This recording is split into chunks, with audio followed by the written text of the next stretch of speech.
tribuna para esta forma también de compartir conocimiento de nuestras experiencias también en el posgrado, aquellos que ya han egresado, aquellos que están estudiando. Y esta es una de varias presentaciones que tendremos particularmente hoy día en esta modalidad. Les saludo y les recibo con mucho cariño. Gracias por estar acá y permítanme la solemnidad de inmediato para dar continuidad a nuestro programa. Preparé aquí algunas cositas, ya tenemos a nuestra expositora también, así que vamos con esta formalidad porque sabemos que el tiempo apremia. Muy buenos días a todos ustedes, sean cordialmente bienvenidos a esta jornada de ponencias individuales del séptimo Congreso de Estudiantes, Investigadores e Investigadoras de Posgrado 2025 acá en la Universidad de Santiago de Chile. Tal como ustedes observan, me llamo Ana María Segovia y tendré el honor de acompañarles como moderadora en este primer bloque de presentaciones, donde este congreso, como ustedes bien saben, tiene como finalidad el poder divulgar los trabajos de grado, las investigaciones y las líneas de acción y de desarrollo profesional también que tienen nuestros estudiantes y egresados en la universidad. Este año ha sido fantástico porque hemos recibido más de 60 propuestas que van reflejando también la calidad investigativa de los diferentes programas de posgrado que tenemos dentro de la USACH. Entonces, esta primera ponencia que hemos podido denominar salud pública, vamos a contar con Carolina Benítez Hernández, que es estudiante del magíster en salud pública, ¿cierto?, de la Facultad de Ciencias Médicas, y que con su trabajo titulado Caracterización de reacciones adversas medicamentosas RAM detectadas en un centro de atención primaria de salud, APS, ¿cierto?, en la provincia de Concepción, Chile, nos va a contar en estos próximos 20 minutos de exposición qué es lo que ocurre, qué hallazgos pudo también señalar, ¿cierto?, dentro de esta investigación, y que cuando ella finalice su intervención vamos a aperturar un espacio de un diálogo, ¿cierto?, de 10 minutos para realizar preguntas y comentarios que desde ya les invito a participar activamente, levantando la mano o dejándonos las consultas a través del chat. Posteriormente a ello, seguiremos también con la jornada y desde ya reitero para quienes se están conectando recién, agradecemos profundamente esta disposición, esta participación para construir este conocimiento en comunidad. Y sin más preámbulo, evidentemente, le doy la cordial bienvenida a Carolina para que pueda comenzar cuando estime conveniente. Hola, buenos días a todas, a todos. Muchas gracias, Ana María. ¿Se escucha bien? Creo Súper que bien, sí. Caro. Sí. Ya, perfecto. Bueno, como les comentaba Ana María, yo soy estudiante de primer año de Magíster de Salud Pública, pero también de profesión química farmacéutica y me desempeño en este centro de atención primaria llamado Cefam Víctor Manuel Fernández de la provincia de Concepción de Chile y hoy día quisiera mostrarles algunos resultados en cuanto a un estudio de investigación que se realizó en cuanto a la RAM. Siguiente. Para presentar el problema y poder introducirnos, quisiera comentar respecto a las reacciones adversas de medicamento, más conocidas como RAM, que constituyen un problema relevante y creciente para la salud pública debido a que tienen un impacto en la seguridad de los pacientes, la calidad de la atención y los costos sanitarios. Por lo tanto, en nuestro país, el sistema de farmacovigilancia adquiere un papel que es relevante y fundamental, ya que es una actividad que pesquisa y reporta estas sospechas de RAM al Instituto de Salud Pública, que es el ISP. Por lo que tenemos aquí el reporte a nivel nacional, pero uno de los desafíos actuales es poder contar con esta información situada, que sea, digamos, a nivel local y de esta forma podamos nosotros conocer las características específicas de estas reacciones, en este caso en el contexto de atención primaria de salud y en este caso en particular en la octava región en Concepción, lo que permite gestionar de manera oportuna los riesgos y contribuir a la seguridad del paciente en los establecimientos de salud. Siguiente. Dentro de los conceptos fundamentales, la Organización Mundial de la Salud define lo que es la farmacovigilancia como la ciencia y las actividades relacionadas con la detección, evaluación, comprensión y prevención de los efectos adversos de los medicamentos o cualquier otro posible problema relacionado con medicamentos. Analizando en este estudio y enfocándonos solamente en lo que son las RAM. Estas corresponden a reacciones nocivas y no deseadas que se presentan tras la administración de un medicamento a las dosis utilizadas habitualmente para la especie humana, para prevenir, diagnosticar o tratar una enfermedad o para modificar alguna función biológica. Es decir, que no tiene que ver, digamos, la RAM con una intoxicación, por ejemplo, porque no sería a las dosis habituales en las cuales se utiliza un medicamento. Siguiente. Dentro de los objetivos, tenemos el objetivo general, que es caracterizar las RAMs detectadas en usuarias y usuarios atendidos en un centro de atención primaria de salud en la provincia de Concepción. Y dentro de los objetivos específicos tenemos identificar factores de riesgo asociados a la RAM como edad, sexo y polifarmacia, determinar los sistemas comprometidos, subgrupos farmacológicos y medicamentos involucrados en las RAM y finalmente clasificar las RAM según tipo y su gravedad. Siguiente. La metodología fue un estudio observacional, descriptivo y transversal a partir de la notificación espontánea de sospechas de RAM, es decir, que fue a través de una farmacovigilancia pasiva, en este caso derivaciones de casos de algunos profesionales del centro de salud hacia, digamos, la unidad de farmacia y fueron atendidos por químico farmacéutico que pesquisó esta RAM. Esto fue realizado desde enero del 2023 a julio del 2025 en el CESFAM Dr. Víctor Manuel Fernández. Se analizan las variables sexo, grupo etario, polimedicación, además de estudiar los sistemas y órganos comprometidos o grupos farmacológicos clasificados según una clasificación de la OMS, Anatomical Therapeutic Chemical, los medicamentos implicados, el tipo de RAM, que según la clasificación también de Rawlins y Thompson, y la clasificación según gravedad.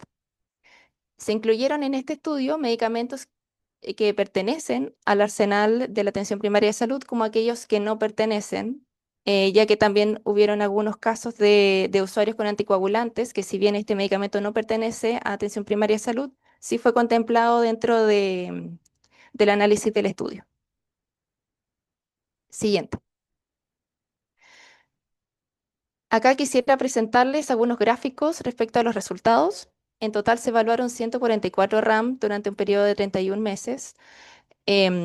Principalmente el grupo implicado fue adultos mayores, o el grupo de 60 o más años, con una tasa de reporte del 72,9%, principalmente del sexo femenino, con un 81,3%.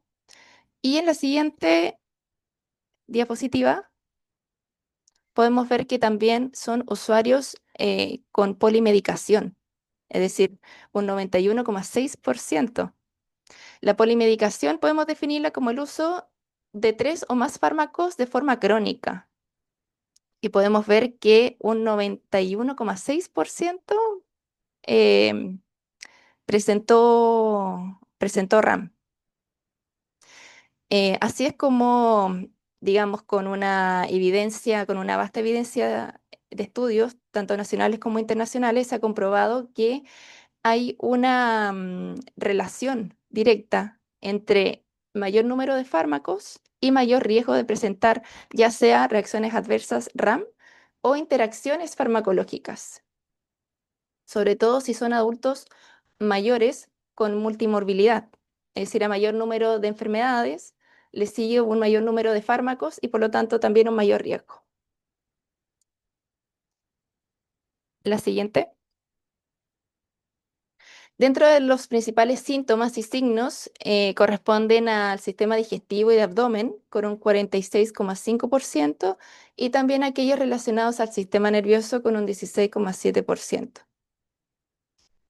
En la siguiente podemos ver los grupos farmacológicos implicados mayormente, que corresponden a fármacos hipoglicemiantes, excluyendo insulinas, es decir, principalmente la metformina, que es un medicamento utilizado para poder controlar la diabetes mellitus. A continuación, en segundo lugar, tenemos los antihipertensivos con un 14,6%, que acá, digamos, no aparece el detalle, pero principalmente está implicado el amlodipino. Y en tercer lugar, los hipolipemiantes con un 13,9%, que en este caso sería la atorvastatina, que aparecen en la siguiente diapositiva. Aquí, bueno, tenemos un gráfico y podemos ver, como anteriormente les comenté, principalmente la metformina, que es este medicamento para poder controlar la diabetes, mellitus tipo 2, está principalmente implicada en las RAM que pudimos detectar acá en nuestro CESPAM. Eh, en segundo lugar, tendríamos la atorvastatina y ya en tercer lugar tendríamos el amlodipino con un 7,6% y la atorvastatina con un 9,7% de las notificaciones pesquisadas. En la siguiente podemos ver, según la clasificación del tipo de RAM, que tenemos aquellas que son de tipo A. Esto quiere decir que son de tipo aumentado y que son dosis dependientes. Es decir, que mayor dosis del medicamento es más probable que ocurra la RAM y que por lo tanto necesite algún ajuste de dosis. Se puede resolver con un ajuste de dosis. Y las que, digamos, el otro tipo de RAM que también pudimos detectar son aquellas de tipo B, que son aquellas de dosis, que no son dosis dependientes, que son dosis independientes, como por ejemplo los rash cutáneos, aquellas que están mediadas por el sistema inmunológico. Y ninguna de estas tuvo consecuencia fatal. La mayoría fueron de carácter leve, es decir, que no requieren de alguna medida, pero sí hubieron algunas que tuvieron que requerir de algún tratamiento o de monitorización o incluso de derivación a médico para poder resolverlo. Y la siguiente, que sería en cuanto a la discusión, comentar que este estudio se limita a las RAMs que fueron notificadas espontáneamente. Como le comentaba, hay un sistema, digamos, dentro de la farmacovigilancia que puede ser una modalidad pasiva o activa. Nosotros en nuestro centro de salud recibimos notificaciones de forma pasiva. Entonces, esto puede considerar una probable subnotificación de RAMs. Por otra parte, los resultados concuerdan con la evidencia internacional que indican un mayor riesgo de RAM en mujeres y un aumento significativo del riesgo en personas polimedicadas y mayores de 60 años. Es decir, el uso de estos medicamentos em, y, digamos, la fisiopatología, ¿cierto?, de los adultos mayores también contribuyen a tener una mayor vulnerabilidad y estar más expuestos a las RAM. No obstante, se reconoce que hay, digamos, una coincidencia, digamos, es decir, que no es más bien una coincidencia, sino que concuerda este estudio también con otros estudios y con la evidencia a nivel mundial. Y finalmente,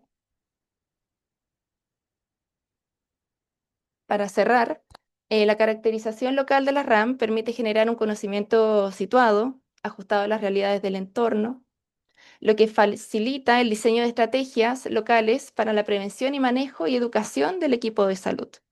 Estas notificaciones han sido presentadas en el equipo clínico, por lo cual nosotros estamos más atentos a la notificación y a poder resolver, digamos, antes de que estas RAM se conviertan en una reacción que pueda ser fatal para la población. Esto contribuye al fortalecimiento de la cultura de seguridad del paciente, promoviendo el reporte de las sospechas de RAM, como le comentaba anteriormente, la optimización de los tratamientos farmacológicos y la captación continua de los profesionales, capacitación continua de los profesionales sanitarios. Muchas gracias.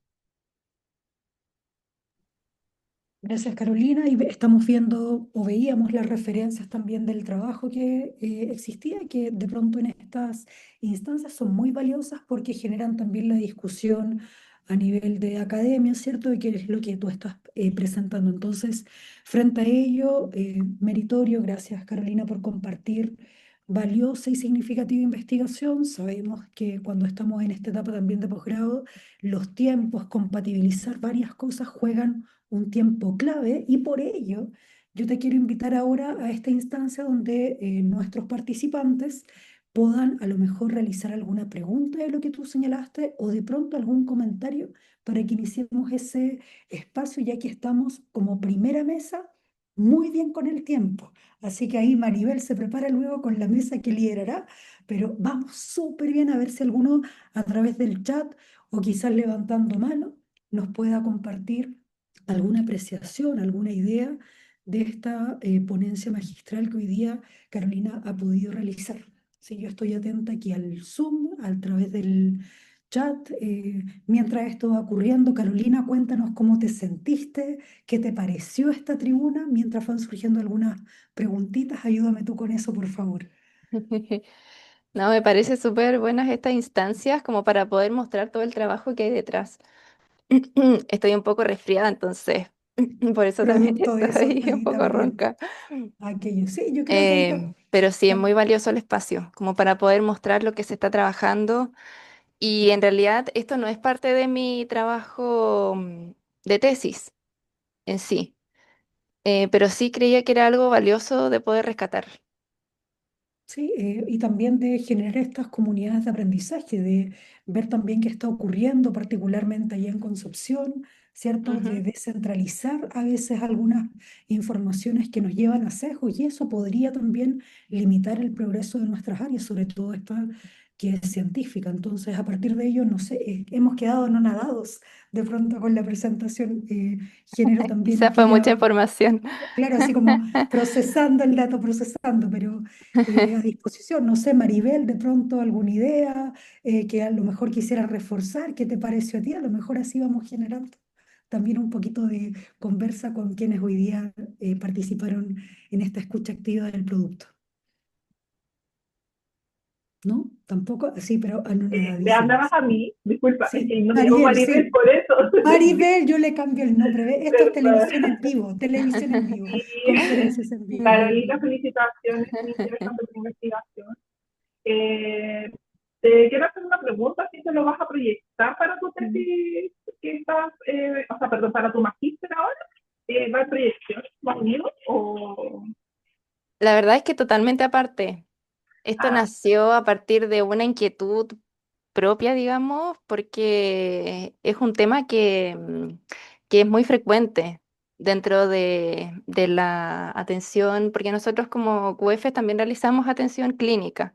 Entonces nos encontramos con estas reacciones adversas que muchas veces imposibilitan también el control de la patología.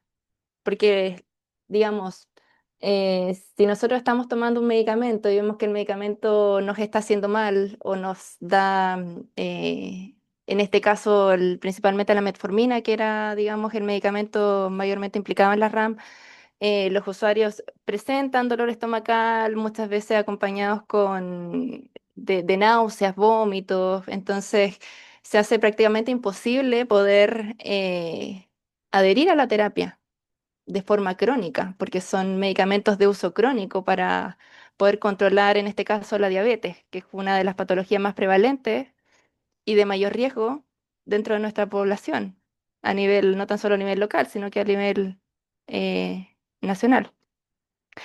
Entonces, nos enfrentábamos a ese problema que era, digamos, reiterado. Entonces, a partir de la experiencia clínica, digamos, necesitábamos tener un respaldo del número, cuantificar. Y junto con esta misma investigación, esto yo también lo he presentado dentro de algunos comités de farmacia o incluso en algunas capacitaciones, y esto mismo también ha fomentado que los otros profesionales de la salud, ya sean enfermeros, médicos, también estén atentos a estas reacciones adversas para poder notificarlas y nosotros poder, digamos, hacer una intervención para finalmente contribuir a la salud del paciente. Muchas gracias, Carolina. Felicitaciones. Gracias. Gracias, Carolina. Gracias también, Mariel. Yo ahí estaba preguntando en el chat, por favor, palabra alzada, mano alzada, le escuchamos. Sí, yo, bueno, agradecer a Carolina por su presentación. Muy interesante. La duda que tengo, que me surge como al final, tiene que ver como, la idea es como generar un cierto conocimiento local, ¿cierto? Sobre esta reacción adversa a los medicamentos, como entiendo que caracterizar quizás quiénes son las personas, los usuarios o pacientes más afectados, más afectadas por esta situación. Pero mi pregunta va si es que se ha pensado quizás en algún mecanismo o dispositivo o propuesta quizá más adelante de cómo usar este conocimiento de alguna manera concreta como para intervenir, quizá, no sé, quizá a lo mejor a raíz de este conocimiento que se genera, generar alguna propuesta de difusión a nivel de los profesionales o a nivel de los usuarios o a nivel como más bien de la institución, cosa como pensando como en lo posterior, digamos, como esta información podría como transformarse quizá en una a nivel como de transferencia, como práctica concreta, como en un espacio de salud, y quiénes podrían ser las personas que podrían quizás recibir o de alguna manera ser beneficiadas por este conocimiento, ya sea a nivel de profesionales o quizás los mismos usuarios directamente. No sé si se ha pensado en esa arista o se podría proyectar. Sí, no, está muy interesante tu pregunta porque, claro, no apunta a que solamente se quede en esto, digamos, que no solamente se queden los datos, sino que cómo esto llega finalmente al paciente, de qué forma se puede traducir esto quizá en alguna política. Em, y, y bueno, claro, el trabajo con los profesionales de forma local se ha realizado. Yo creo que también sería interesante, ahora que me lo preguntas, quizás esto mismo también presentarlo, digamos, a nivel de servicio de salud, poder verlo también, bueno, a mí también me ha tocado, digamos, participar de algunas reuniones de químicos farmacéuticos, digamos, como reuniones en el servicio de salud. Quizás también presentarlo en esas instancias, digamos que la inquietud no solamente se quede en esto, porque lo más probable es que sean muy similares los resultados en este establecimiento como en los otros establecimientos. Entonces, em, no es, si bien era, digamos, un conocimiento situado, ¿no? Como para poder darle un carácter de innovación, porque hay muchos estudios relacionados a esto. Creía que de alguna forma era importante realzar de que esto está hecho, digamos, en Chile. Em, y que de alguna forma permite bajar la información también, como sentirla más propia. Y creo que ese podría ser uno de los espacios importantes como para poder presentar también este tipo de resultados y que no tan solo se quede aquí en un PPT. Es un poco la idea de también esta tribuna. Gracias por esa pregunta. Mm. Esta reflexión que yo la sentí también como desde la génesis de todo ello. Así que, claro, muchas gracias, Carolina, por acompañarnos hoy día, por esta presentación. Solo para consultar si alguno de ustedes tuviese alguna otra pregunta, algún comentario, sino para invitarlos a participar. Vienen más ponencias, estamos con un tiempo de holgura.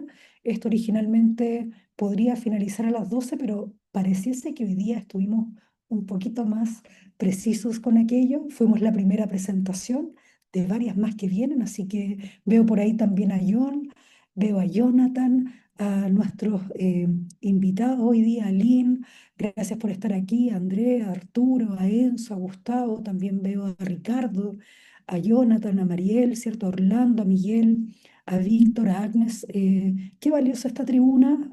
Agradecemos particularmente a todos quienes estuvieron hoy día en esta primera eh, conversación, esta primera presentación, como decía también Carolina, pero también les invitamos a seguir acompañándonos en las próximas ponencias. Ahí cambiamos de moderador, viene Mariel Godoy y otros colegas más también a liderar ese espacio. Por mi parte, yo les agradezco mucho esta conectividad, les deseo que tengan una bonita jornada y dejo también la tribuna ya para los próximos ponentes que vienen a continuación. Les Una deseo, consulta si es posible. bueno, claro que sí, John, perdón. Ya, no, no, perdón. Bueno, felicitarte, Carolina, primero por la presentación. Como decía Ana María, fue bastante información, pero en este tipo de espacios hay que comprimir bastante, ¿no? La información. Y me parece que está bastante explicado. Yo tenía dos cosas nada más. La primera es que tú mencionabas que, por ejemplo, en el caso de los fármacos, para cuando es ya de tipo crónico, ciertas pacientes tienen que tomar varios medicamentos al día, ¿no es cierto? Pero esa cantidad resulta ser muy peligrosa. ¿Qué hacer, por ejemplo, con ese grupo eh, en el tema de la cantidad de fármacos? Obviamente es obligación, pero tal vez tú sugieres algo a hacer ahí. Sí, justamente, muchas gracias por la pregunta, John, y por la atenta escucha. Sí, justamente nosotros como químicos farmacéuticos velamos por el uso racional de los medicamentos. Y por lo mismo, también nosotros en nuestras atenciones velamos por aquellos, es decir, por hacer un análisis del medicamento, de cada uno de los medicamentos. Y por lo tanto determinar aquellos de los cuales no son necesarios, desprescribirlos. Es decir, me he topado con usuarios adultos mayores que toman 10 fármacos y muchas veces hay duplicidad de prescripción o medicamentos que en un tiempo sí fueron necesarios, pero ahora ya no es, ya no deberían estar indicados. Entonces, yo creo que es una acción relevante poder hacer análisis de esas terapias farmacológicas que, como dices, eh, son polimedicadas, porque tienen que tomar muchos medicamentos al día.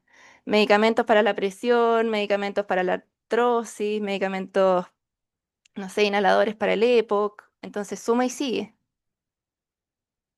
Por esa razón es importante poder evaluar el medicamento, ya sea tanto en su efectividad, si está controlando la patología, si es necesario, es decir, si está ligado a algún diagnóstico, y si es seguro, que en este caso era lo que nosotros estábamos comentando ahora respecto a las reacciones adversas al medicamento.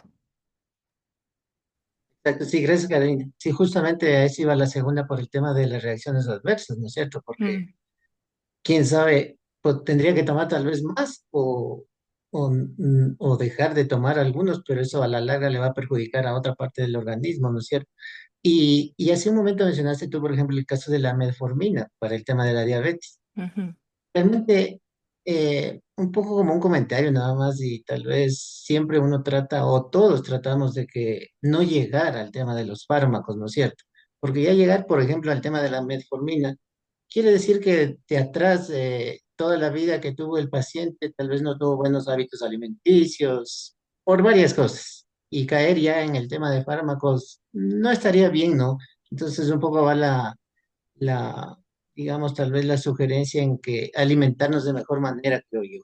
Sí, un poco con el Mm. fin de no llegar a los fármacos, o sea, es simplemente un comentario y peor llegar a lo que tú decías, diez medicamentos al día. Eso es demasiado, ¿no es cierto? Es demasiado. Uno de los órganos perjudicados va a ser el estómago, ¿no es cierto? Entre otros, entre otros. Mm. Un poco es un comentario y nada, vete a felicitarte, Carolina, y muy bien con el trabajo. Muchas gracias. Muchas gracias y sigan disfrutando de este maravilloso congreso. Así es, gracias John también, qué buena esa visión, gracias también Carolina, de eso se trata esta convocatoria, este encuentro del Congreso, de que podamos compartir ideas. Claro, tal como decía John, a veces tanta información en este tipo de ponencias nos genera como un pequeño espacio para procesar, pero qué valioso es cuando comenzamos a unirnos, a sincronizar nuestros diálogos, nuestros pareceres para poder llevar al terreno, ¿cierto?, del día a día, estas cosas que a veces se ven tan dentro de nebulosas o cosas tan concretas de especialistas, ¿cierto?, a que puedan también impactar a otros. No sé si de pronto podría existir alguien más, Caro, aprovechando ese tiempo, porque yo ya estaba así como con la sensación de, no, creo que no vamos a tener más preguntas, pero ahí John fue, ahí, Ana María, ok, entonces prefiero verificar por si acaso estoy mirando también a quienes están participando hoy día con nosotros, pero aparentemente aquello fue, ¿sí? Entonces, reiterar este agradecimiento. Caro, espero hayas disfrutado profundamente esta experiencia. Te esperamos el próximo año en el Congreso y a todos ustedes también en las instancias que se vayan generando a partir, ¿cierto?, de esto que ya comienza a ser un hábito, una bonita tribuna para nosotros, comunidad en la USACH, ¿cierto? Estudiantes, también investigadores, egresados, que vayamos generando ese enlace, así que bienvenido el conocimiento, el saber, la revolución, la energía, y fue un placer acompañarles en este momento. Yo me quedo ahora muy contenta verificando también lo que ustedes puedan compartir y dejo de tribuna al siguiente moderador, que según mi data parece que por aquí se encuentra, ¿no? Este segundo Soy yo, moderador. Viene soy yo. Mariela, aquí les presento, una excelente colega también, que seguro tendrá una muy buena mesa, como también la que disfrutamos hoy día. Por mi parte, les mando un abrazo cariñoso, que tengan una excelente jornada. Gracias por la oportunidad, que se encuentren muy bien. Chao, chao. Bienvenida, ¿cierto? Vamos a partir e iniciar esta segunda exposición con la estudiante de doctorado Alison Conejero, ¿cierto? Doctorado en química, futura colega de la Facultad de Química y Biología de la USACH, ¿cierto? Ella va a presentar su trabajo lleva por nombre Diseño de Bilicatos de cobre 1 en antioméricamente puros y solubles en agua con agente de unión al ADN. Tienes 20 minutos para exponer, Alison, con mucha tranquilidad, y estamos todos atentos, y a posterior de tu exposición vienen las preguntas, ¿ok? Ok, Ya. muchas gracias. Buenas tardes. Les voy a presentar lo que fue parte de mi tesis de pregrado. Eh, Primero les voy a comentar en grandes rasgos en dónde se enmarca mi tesis, que es la bioinorgánica. Esta bioinorgánica estudia la interacción entre moléculas con iones metálicos y biomoléculas. Y esto debido a que tiene gran interés compuestos de coordinación por sus propiedades redox, geometría y cargas catiónicas. Un compuesto de coordinación muy estudiado y muy usado en terapias contra el cáncer es el cisplatino. Este es un compuesto que tiene platino como centro metálico y que sufre un proceso de acuación una vez está en el cuerpo y es capaz de coordinarse a bases nitrogenadas. Esto genera una torsión en el ADN, que es uno de los blancos biológicos en los que apuntan diversas terapias contra el cáncer. Y al generar esta torsión, impide que se generen eh, replicación del ADN, lo cual lleva a muertes celulares. Sin embargo, compuestos de coordinación que están basados en platino tienen diversos efectos secundarios debido a que no son selectivos y además no son endógenos, por lo cual una pequeña dosis también puede ser tóxico para el organismo, tanto para células normales como células cancerosas. Es aquí donde se buscan nuevos compuestos de coordinación con metales que tengan bajo costo, que puedan tener menos efectos secundarios debido a biocompatibilidad con el cuerpo. Y es aquí donde los compuestos de cobre surgen como potenciales metales para ser usados contra este tipo o sea, en este tipo de terapias. Debido a naturaleza endógena, a que se encuentran metaloenzimas como la superóxido dismutasa y es un elemento bioesencial. Y juntamente con esto tiene propiedades redox que se enmarcan en medios biológicos. Voy a hablar ahora un poco de las propiedades del cobre. Este está en estas oxidaciones más comunes como cobre 1 y cobre 2. Estos tienen diferentes geometrías de coordinación que son predominantes en el caso de cobre 2, tiene una preferencia por una geometría cuadrada plana, mientras que en los compuestos, o sea, mientras que compuestos de cobre 1 tienen una geometría preferencial de tetraédrica. También es importante mencionar que el estudio de compuestos de coordinación basado en cobre, en este tipo de terapia está dominado por cobre 2 debido a la dificultad de estabilizar el estado cuproso. Pero hay una hipótesis que es más aceptada entre los investigadores, es que el cobre 2, al estar dentro de la célula, lo que ocurre es que este se reduce a cobre 1 debido a diversas moléculas que están en el entorno. Y esto genera que el cobre 1 sea realmente el responsable de generar estas acciones terapéuticas. Es por esto que dentro de mi proyecto de tesis de pregrado ha sido estabilizar compuestos de cobre 1. ¿Y cómo se pueden estabilizar? Manteniendo la geometría tetraédrica de estos compuestos. Un estudio fue realizado por nuestro grupo de laboratorio antes de generar mi tesis de pregrado, que fue estudiar las propiedades redox de estos compuestos, pero monometálicos. Y se encontró que estructuras aplanadas de cobre 1 tienen un menor potencial de oxidación. Esto significa que se favorece la oxidación entre cobre 1 a cobre 2. Sin embargo, cuando tienen ligandos voluminosos, estabilizan la geometría tetraédrica y por lo tanto estabilizan estado de oxidación de cobre 1. Por lo tanto, uno de los elementos que nosotros queremos integrar o quisimos integrar fue voluminosidad en ligandos, como por ejemplo agregar metilos que sean capaces de estabilizar el estado tetraédrico, la geometría tetraédrica de los compuestos de cobre.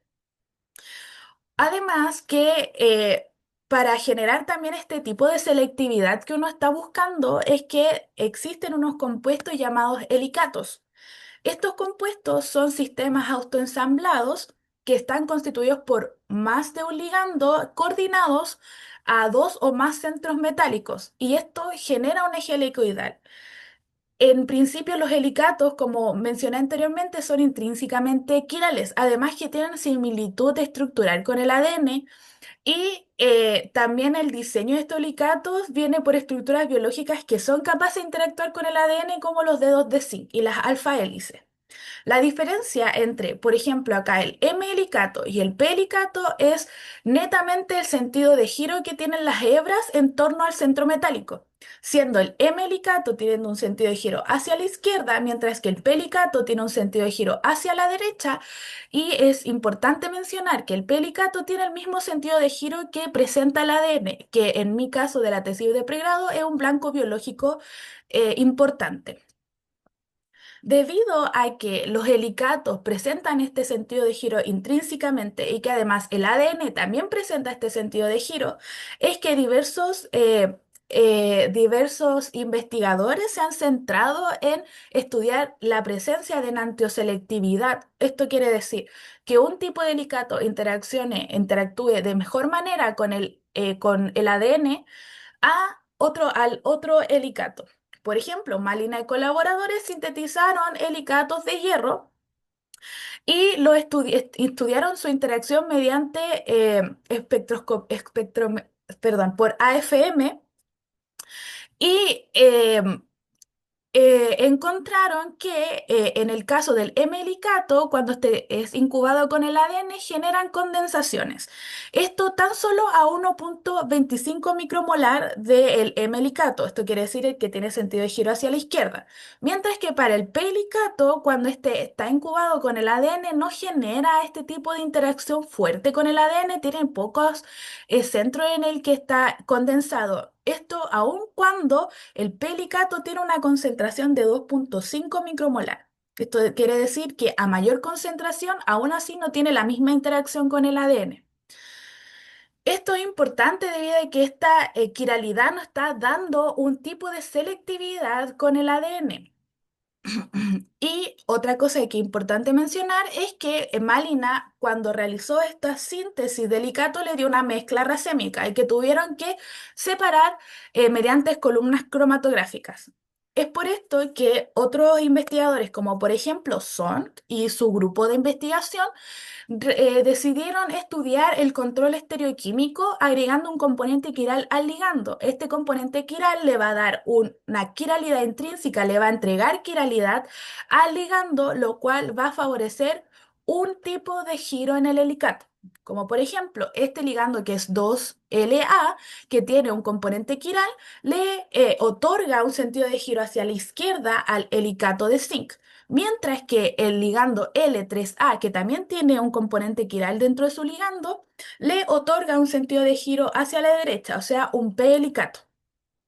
Debido a toda la información que dije anteriormente, es que se planteó la siguiente hipótesis en mi tesis de pregrado, que es la síntesis de ligandos quirales va a permitir la obtención de helicatos de cobre 1 enantioméricamente puros, los cuales van a tener diferencias en sus interacciones con ADN.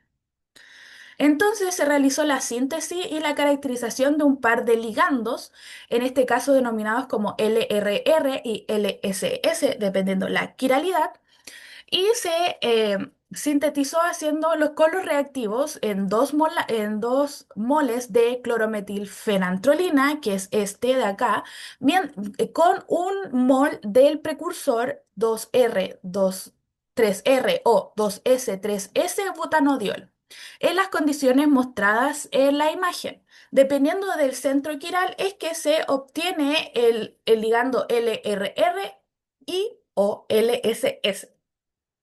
Se realizó estudios por RMN para corroborar la correcta inserción de este espaciador quiral butanodiol, tanto para el ligando R como para el ligando S. Y efectivamente se encontraron señales que están atribuidas a la correcta inserción de estos pares, o sea, de estos espaciador quiral. Además que se realizó dicroismo circular, esto con la finalidad de corroborar la pureza óptica de estas síntesis. Y se obtuvo que tienen la misma eh, intensidad, pero con diferentes signos. Y la misma forma. Esto quiere decir que efectivamente estos compuestos al realizar la síntesis fueron ópticamente puros. O sea que se obtuvo realmente la pureza óptica por agregar o insertar un componente quiral, en este caso el espaciador butanediol, en la síntesis del ligando. Posteriormente se realizó la síntesis y la caracterización de los complejos bimetálicos. Esto fue realizado, perdón, a partir del ligando, que en este caso puede ser el LRR o el SSS, con una sal de cobre. En este caso no puse la sal, pero nosotros lo realizamos con la sal de cloruro de cobre 1. Dependiendo del ligando con el cual se hizo la síntesis, se obtuvo un helicato. Para el ligando con quiralidad RR, se obtuvo un helicato M. Esto quiere decir un helicato con sentido de giro hacia la izquierda. Mientras que con el ligando LSS se obtuvo un helicato con sentido de giro hacia la derecha, o sea, P. Cabe destacar que estas estructuras son estructuras cristalográficas resueltas. Se realizó la síntesis, perdón, se realizó la caracterización mediante RMN y se obtuvo también señales de RMN que similares a las del ligando, simplemente que estas están corridas por la inserción de este metal. Y también, bueno, ahora voy a mostrar lo que fue el cristal. Este es el cristal M, que se puede ver su sentido de giro hacia la izquierda y que tienen distancias de enlace de nitrógeno-cobre de entre 2,01 y 2,08. Y también que presenta interacciones pi-stacking centroides-centroides que son entre 3,5 y 3,8 Armstrong, y esto está reportado en literatura. Los cuales estas interacciones son importantes porque también le dan un tipo de estabilidad a los helicatos.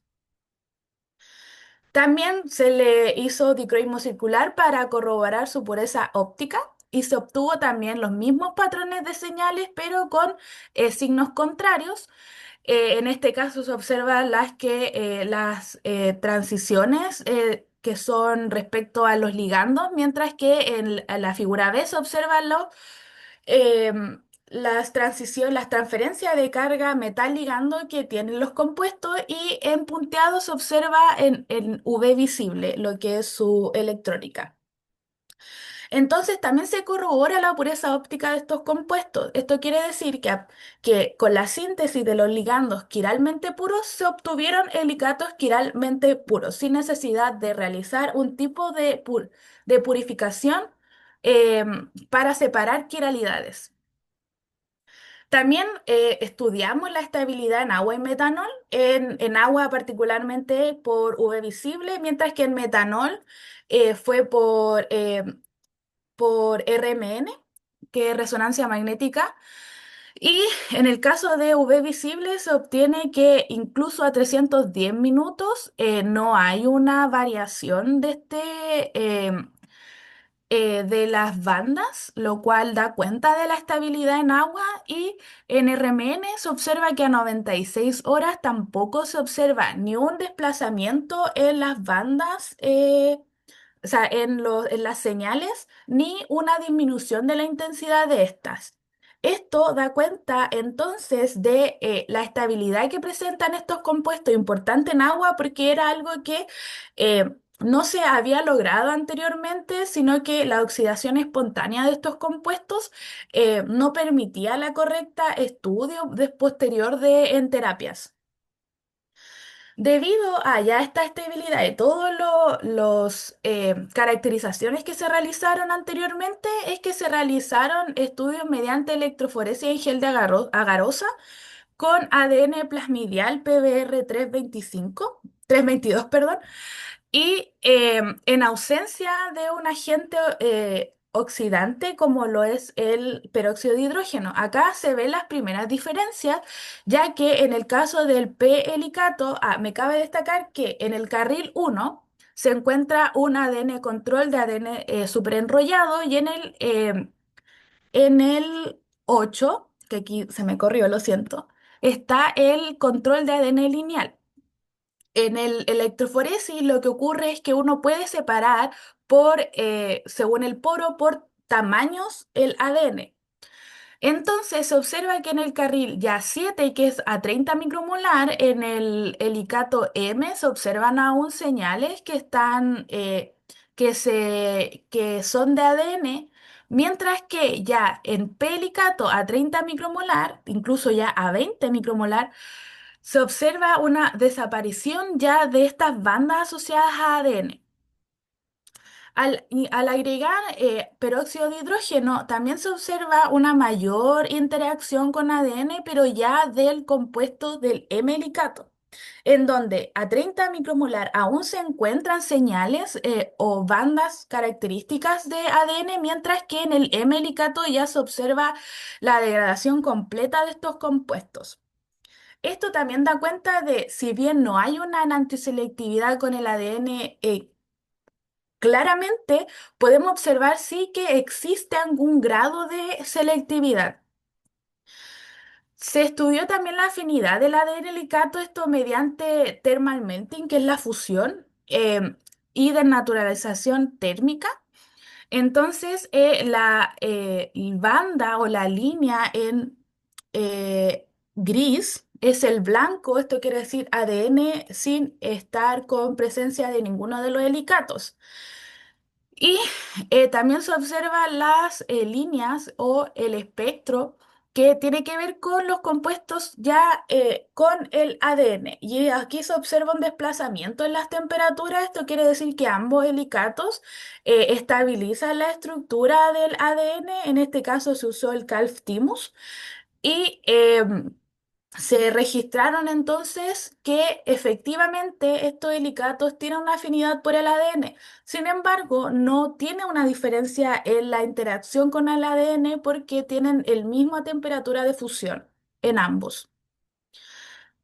Posteriormente se realizaron estudios de citotoxicidad frente a líneas de melanoma, también líneas cancerosas de ovario y líneas de fibroblastos dérmicos humanos, que esta es una línea celular normal.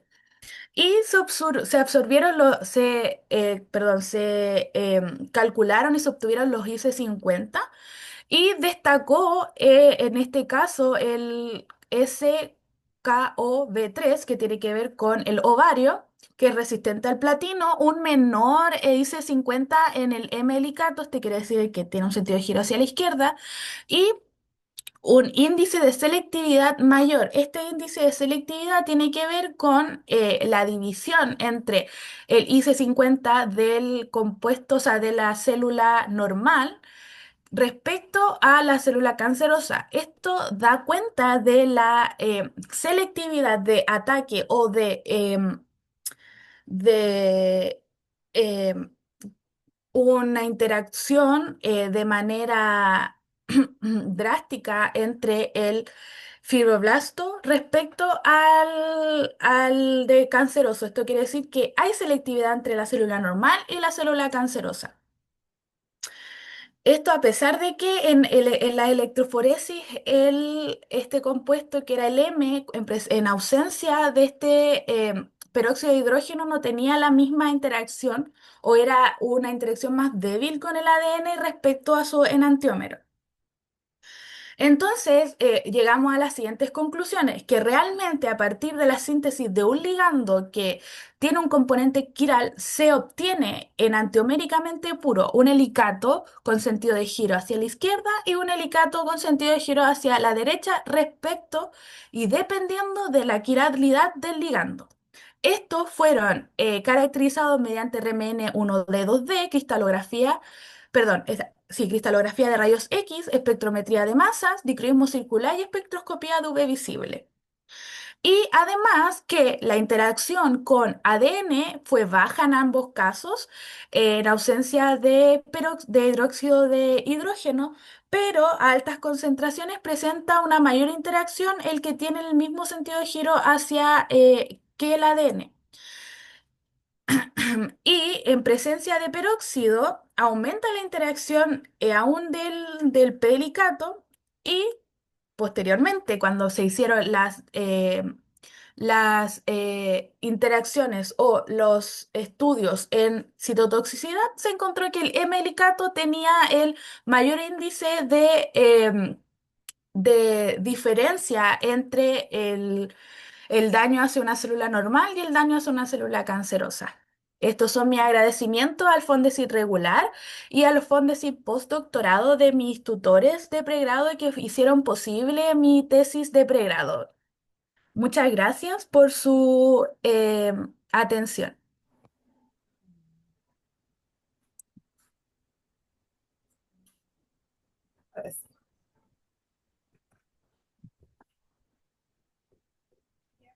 No sé si me escuchas, Alison.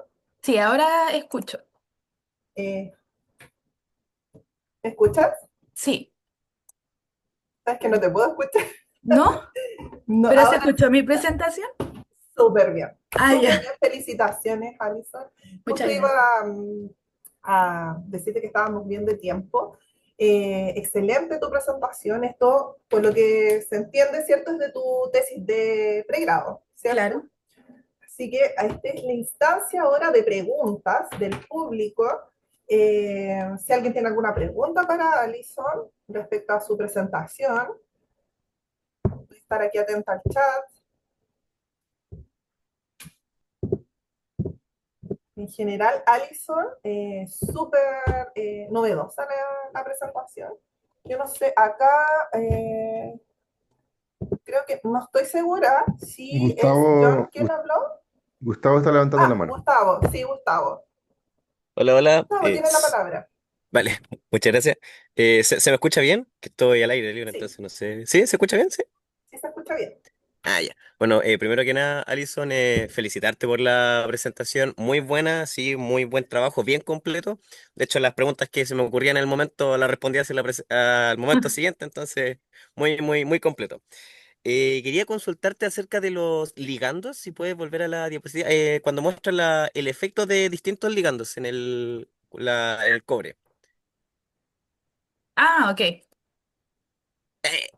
No, creo que era como eso. ¿Cómo? No es que... ya, pero esa está buena. Ah, Eh, ok. mira, ahí comparaste distintos tipos de ligando, ¿sí?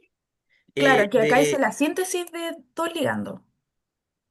Ya. Sí, mi duda recaía en el... Porque en una parte dijiste que el ligando, el tamaño del ligando afecta al Ah, ya, sí. comportamiento. Esto fue Sí. en la introducción acá. Claro, mi pregunta es, el tamaño, ¿qué tanto puede aumentar el tamaño o disminuir el tamaño de los ligandos, obteniendo los mismos resultados que tú obtuviste, o si no, no se abarcó esa como investigación, por decirlo así? Porque, ¿por qué elegiste esos ligandos porque eran como que estaba marcado en el proyecto o algo así, o algo distinto? No, es que este, esta diapo fue de Ujú. una investigación previa antes de realizar o de proyectar y proponer mi tesis de pregrado. Y esta lo que era eran unos compuestos de cobre que tenían ligandos, pero que acá, no sé si se puede observar bien, tiene diferentes espaciadores. En este caso tiene tres números de metilo, aquí tiene cuatro, aquí tiene cinco, aquí tiene seis. Y se hizo uno hasta Mm. siete. Pero el último, que ya tenía siete, como era tan voluminoso, y había una forma, de cierta forma, impedía de nuevo la tetraédrica y también empezaba a generar este aplanamiento para evitar esta tensión y evitar como que de alguna manera mucha voluminosidad también era impedimento para que se generara o se estabilizara la geometría tetraédrica. Entonces, en este caso, cuando tenía tres metilenos, se aplanaba, tenía menor potencial, entonces se aplanaba más rápido cuando tenía cuatro, cuando tenía cinco y tenía seis. Ya en el sexto era el último metileno que podía tener de voluminosidad para poder generar este tipo de estabilidad del compuesto de cobre, pero ya con mayor ya era un poco difícil. Entonces, a partir de esto, yo lo que hice fue más que poner una voluminosidad en el espaciador, yo lo que hice fue poner metilos en las fenantrolinas. Estos metilos posteriormente quedan, bueno, no sé si se observa bien, pero quedan en este espacio del compuesto del helicato. Entonces, entre ellos generarían esta voluminosidad que no permitiría que el compuesto se aplanara, como que es suficientemente ya la voluminosidad de esto que impedirían que generaran este aplanamiento y posteriormente la oxidación de cobre 2. Sin embargo, no lo quisimos hacer con mayor volumen debido a que, si bien queríamos que sea estable en sistemas acuosos, no queríamos que no se oxidara, que no generara al final este compuesto. Entonces nosotros queríamos controlarlo, que estando ya con el ADN en cierto tiempo de incubación, este sí pudiera generar este efecto, o sea, que sí se pudiera oxidar, que sí generara rompimiento en hebras de ADN y este tipo ya de interacción que mostré posteriormente. Perfecto, muchas gracias, muchas gracias. De nada, Gustavo. Súper Gracias bien. por tu pregunta. Mira, Alison, John Bedón te hace la siguiente pregunta en el chat. ¿Podría alguna otra forma molecular reemplazar a la forma geométrica, debe ser, tetraédrica, manteniendo o mejorando las propiedades, síntesis y caracterización que mencionaste? ¿Cómo? No, no escuché bien la pregunta. Eh, ¿Podría alguna otra forma molecular, o quizás John, estás ahí para poder hablarle a Alison mejor? Sí, Ahí ahí sí, sí me mejor, escuchan. John, gracias. Sí. Ya. Sí, John. Eh, sí, Alison, felicitarte la presentación, muy buena y muy interesante. Mi pregunta iba por si es que podría alguna otra fórmula molecular, sí, aparte de la que tú explicaste, que es la forma geométrica tetraédrica, mantener o mejorar las propiedades, síntesis y caracterización que explicaste, ¿Te refieres a las geometrías preferentes de cobre o en general de los metales de transición? de manera general. Mira, de manera general, sí se podría realizar, por ejemplo, cuando uno quiere obtener otro tipo de geometría y favorecer ese tipo de geometría, lo importante sería estudiar bien el cómo podríamos mantener cierta geometría. En este caso, en el cobre, que es tetraédrico, nosotros encontramos que ponerle voluminosidad evita que se aplane. Pero, por ejemplo, cuando tenemos compuestos que sean octaédricos y queremos, por ejemplo, que se mantenga estos, lo que se genera también y lo que se hacen es usar ligandos, por ejemplo, bidentados o tridentados que tengan también un espacio, un espaciador o una longitud tal que también mantenga, por ejemplo, un entorno octaédrico.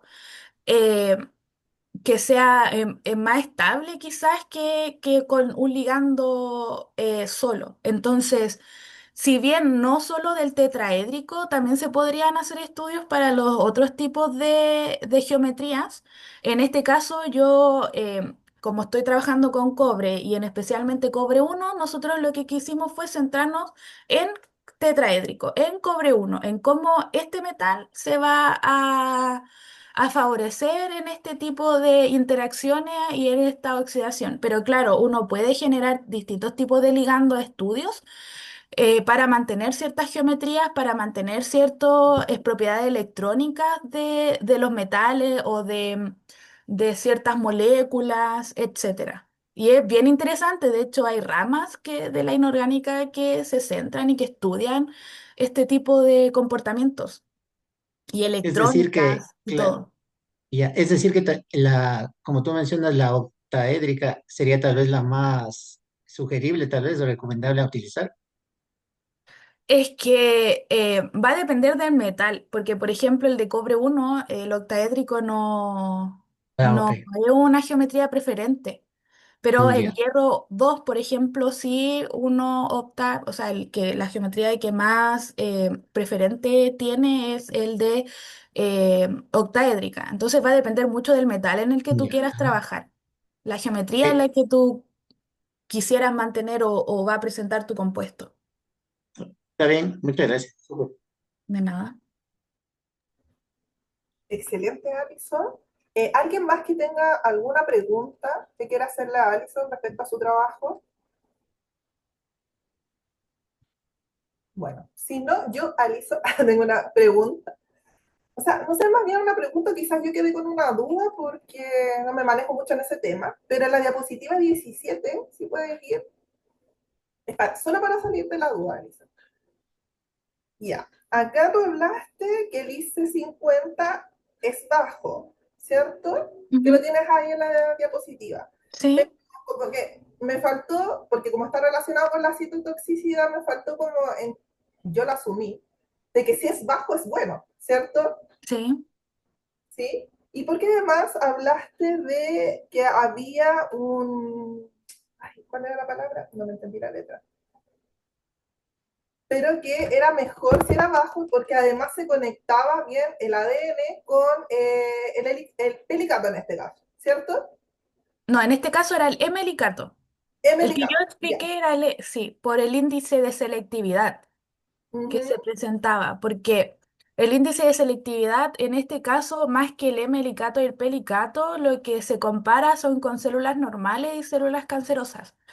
Sí, Entonces, si bien, por ejemplo, en el de melanoma, el que tiene menor índice de IC50, que el IC50 al final es la cantidad de molar que necesitamos del compuesto para matar la mitad de las células cancerosas en este caso. Entonces, si bien también es bajo en el pelicato, el índice de selectividad es menor que el del M-licato. ¿Esto qué quiere decir? Que mata también más células normales. Entonces, yo elegí o dije que era mejor el melicato en el de ovario, debido a que si bien tiene un bajo IC50 en este, que es bueno, o sea, menor concentración de compuesto para matar más células, pero el índice de selectividad es mayor. O sea que puede diferenciar entre matar a una célula normal o matar a una célula cancerosa, que eso es importante porque en cisplatino al final lo que si bien mata células cancerosas, también afecta a las Mata las células otras. normales y ahí es donde tenemos el problema Claro. Y actual. esto después tú, Alison, lo vas a proyectar para tu tesis doctoral. ¿Cómo seguir en esta Eh, misma investigación o vas a cambiar la línea? Sigo en investigación similar, porque yo Ya. ya estoy en mi tesis de doctorado, lo inicié Ujú. recién este semestre, pero me cambié de metal, ahora estoy con Ah, ya, pero hierro. es una línea parecida. Sí, solo que ahora estoy con fotoestabilidad, ya con luminiscencia, o sea, mis compuestos no van a emitir, pero sí queremos esto de la terapia fotodinámica. Ya, sí. Entonces, sí cambié bastante, pero sigo en la línea de cáncer y de ese tipo de cosas. Claro. O sigues en la misma área, pero cambiando ya tus compuestos más que nada. Sí. Sí, súper bien, Alison. Felicitaciones, una excelente presentación de trabajo, ¿cierto? De tesis de pregrado y esperamos que después participes en el Congreso, quizás el próximo año, con avances de tu investigación ya de doctorado, ¿cierto? Sí, sí. Ya, súper bien. Si no hay más preguntas, porque estoy esperando que levanten la manito, porque estamos bien en el tiempo, yo me voy a despedir. Fui la moderadora, ¿cierto?, acá de la presentación de Alison. Y a continuación va a seguir como moderadora, va a ser Verónica Heredia, ¿cierto?, que está ahí. Y Verónica le toca moderar la última presentación de, o sea, perdón, no la última, la siguiente presentación, ¿ok? Así que eso.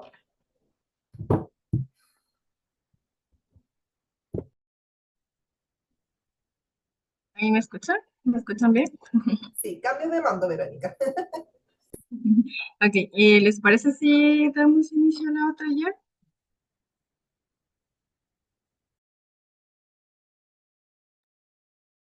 Ok, entonces la ponencia de esta mesa, el siguiente ponente, tenemos aquí a Jonathan Pereira Mendoza, que es graduado de Magíster en Ciencias de la Ingeniería con mención en Ingeniería Eléctrica de la Facultad de Ingeniería de nuestra universidad.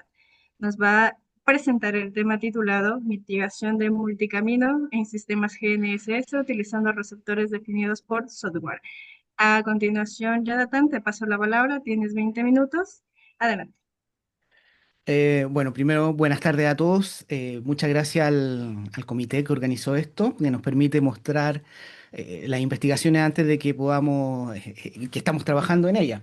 Yo me encuentro actualmente, yo hice el magíster, como lo mencionaste, en ingeniería eléctrica y ahora me encuentro realizando el doctorado en informática en la Universidad de Alicante, en España, aquí en España. Y mi tema de investigación de mi tesis de doctorado es que estamos trabajando o implementando una solución para la mitigación del problema del multicamino en los receptores GNS. Entonces, en esta presentación voy a explicar varias cositas para poder entender el problema y entender las herramientas que estamos usando. Yo actualmente llevo un año trabajando en el doctorado, comencé el año pasado en septiembre. Entonces, este primer año estuvo dedicado a lo que era la investigación del problema y analizar mucho las herramientas que podíamos utilizar. Entonces, el contenido de esta presentación es el que ustedes pueden ver. Introducción al GNS, fundamento de posicionamiento, explicar el problema multicamino, la solución que se propone, explicar un poco lo que es un SDR, un Software Defined Drive, el estado actual que lleva mi investigación y la implementación y los software que hemos utilizado. El objetivo general de este trabajo, esta tesis de doctorado, es implementar el principio de máxima verosimilitud en un receptor GNS SDR para mitigar el efecto multicamino, evaluando su impacto en la precisión del posicionamiento. ¿Ya? Esto es mi objetivo general de mi trabajo de tesis y es lo que queremos concluir. Entonces, lo primero que voy a comenzar es explicar qué es GNSS, ¿ya? Y la definición es Global Navigation Satellite System o Sistema de Navegación Global por Satélite. Entonces, son los sistemas que nos permiten ubicarnos en el espacio, o sea, en la Tierra, mediante satélites que están en el espacio. Entonces, mucha gente, o todo, o la gran mayoría, asocia esto al principal que es GPS, ¿ya? GPS es el más conocido, que tiene actualmente 24 satélites operativos, tiene 7 backups. Esto se implementó o comenzó a operar el año 95, pero hay otras constelaciones. GPS no es el único. Existe GLONASS, que es de Rusia. que fue lanzado el año 96, empezó a operar el año 96, pero ya está operativo del 2011. Galileo, que es muy interesante Galileo porque es de todos son proyectos de la Fuerza Armada, digamos. Galileo es civil, ¿ya? La Unión Europea se unió y desarrolló su propia constelación el año 2016, está operativo, todavía no está en funcionamiento pleno, pero es el más nuevo, y Beidou, que sería el chino de China, con 30 satélites operativos, 5 de backup, ¿ya? Y existen otros sistemas regionales, que es Japón, etcétera, etcétera, pero son más pequeños. En general, el mayor es GPS y es el que nosotros nos estamos centrando. Entonces viene la motivación de esta investigación. ¿Por qué GNSS? ¿Ya? Y nosotros tenemos en este minuto, por ejemplo, necesitamos ya una posicionamiento muy específico, incluso con un error mínimo de metros, y si se pudiera menos, sería lo ideal. Entonces, tenemos la navegación autónoma, la agricultura de precisión, etcétera, etcétera, y todos estos requieren un posicionamiento perfecto o sin errores. Y existen un montón de errores que todos estos satélites o todas este eh, sistema trae de por sí, y que pueden ser o productos del satélite o productos del espacio o de nuestro entorno. Nosotros nos vamos a centrar en multicamino, ya que es el problema que trabaja esta tesis de doctorado. Entonces, lo primero es explicar cómo funciona el posicionamiento satelital. El principio básico es que nosotros medimos la señal del tiempo a medida que viaja, ¿ya? Entonces nosotros tenemos una señal que viaja en el tiempo y podemos determinar, porque estas señales de radiofrecuencia viajan a la velocidad de la luz. Entonces, si podemos determinar el tiempo de salida versus el tiempo que nos llegó, tenemos un tiempo con la velocidad, podemos determinar la distancia. Por lo tanto, necesitamos un mínimo de 4 satélites, que 3 nos van a permitir determinar las coordenadas en el espacio, y el cuarto, la sincronización del tiempo, ¿ya? Entonces, nosotros realizamos la triangulación mediante distancia. Uy, perdón, me hice un clic de más. ¿Cómo retrocedo aquí? Esperen. Ahí sí. Entonces, lo que nosotros tenemos, no sé si se alcanza, está escribiendo, no se ve el lápiz. Entonces nosotros lo que tenemos son cuatro satélites. Aquí tengo solamente 3 dibujados, ¿ya? ¿Se ven las líneas que dibujé o no? Sí se alcanza a apreciar. Sí, perfecto. Entonces, nosotros tenemos nuestro satélite y tenemos un tiempo, él sale en un tiempo T1 y va a llegar en un tiempo T2. Entonces, si yo hago la resta del T1 menos el T2, tengo el tiempo que tardó, ¿sí? Y como sé que es la velocidad de la luz, tengo una distancia, tengo otra, y tengo la tercera que me permite ya posicionarme. De esta manera tengo, mediante el tiempo, y por eso necesitamos 4 satélites. Esto es el principio básico de cómo trabaja el posicionamiento en todos los sistemas de posicionamiento. GPS, GLONASS, Galileo, Beidou o el que sea, sigue esta, esta, este principio, ¿ya? Entonces aquí están las constelaciones, las principales, que es lo que había mencionado, y las operaciones que trabajan. La frecuencia, lo que tenemos en las distintas constelaciones que trabajan con varias frecuencias, y nosotros trabajamos la que nosotros como usuarios normales vemos, es la frecuencia L1, que es la frecuencia civil o la que está abierta, ¿ya? Que en GPS es 1575.42 MHz, en GLONASS varía un poco, Galileo utiliza la misma frecuencia y Beidou utiliza otra. Aquí hay un detalle, la precisión civil de cobertura es de GPS de 3 a 5 metros, ¿ya? O sea, algo que uno generalmente asume o piensa es que el posicionamiento de GPS o de todos estos sistemas es exacto, y no es así. Tiene un error ya nativo del modelo del sistema como tal, que puede ser de 3 a 5 metros. Galileo lo solventa y bajó digamos, esta precisión a 1 metro, ¿ya? Galileo también incorpora, esto lo explico para que lo puedan entender, o sea, para que queden conocimiento. Galileo tiene varias señales, y hay algunas privadas. Y esas privadas incluso ofrecen una precisión de 10 centímetros. GPS además tiene una señal privada que está encriptada, pero la frecuencia L1 está abierta al público, uno la puede ver. Aquí tenemos esta imagen, yo me gusta bastante porque muestra todos los satélites que están orbitando, que en total son los 24 más los otros de reserva de backup que tienen GPS. Y están orbitando. Si hay algún terraplanista, pues le va a doler un poco esta imagen, pero es lo que tenemos actualmente. Vamos a hablar un poco de las características técnicas de la señal GPS. ¿Ya? La frecuencia portadora, lo que yo le había mencionado, es 1575.42 MHz. La señal GPS, ¿cómo se comunica o cómo nosotros recibimos nuestros datos, cómo sabemos la posición? Él está enviando un código pseudo aleatorio, ¿ya? Que es el PRN, que es Pseudo Random Noise Code Number, de 1023 chip, ¿ya? Es un número que cada satélite tiene su propio código, es único. Entonces, estos 1023 chips se envían cada milisegundo. Esto se repite cada milisegundo y eso me va indicando qué satélite yo tengo. O sea, cada satélite de estos tiene asignado un código que es único y con eso yo identifico qué satélite estoy viendo. Este código dura un milisegundo y además yo cómo obtengo la información, porque si yo estuviese en la nada misma donde no tengo internet, no tengo nada, de alguna manera tengo que obtener esa información. Y esta la envía el satélite mediante esto. Un bit de datos son 20 códigos PRN, o sea, son 20 milisegundos. Y las efemérides completas son 30 segundos, o sea, 1500 bits es la información que va enviando el satélite, que va montando información sobre la señal GPS. ¿Ya? Un detalle importante es que la señal GPS trabaja bajo el ruido, ¿ya? Y la detección de esto se hace mediante correlación, que lo vamos a ver a continuación, ¿ya? La correlación lo que indica es que compara dos señales y nos dice cuánto se parece una con respecto a la otra a medida que se van desplazando en el tiempo. Entonces, lo primero es mostrarles cómo es la estructura de la señal GPS. Entonces tenemos la portadora en 1575.42 MHz, que es una frecuencia altísima.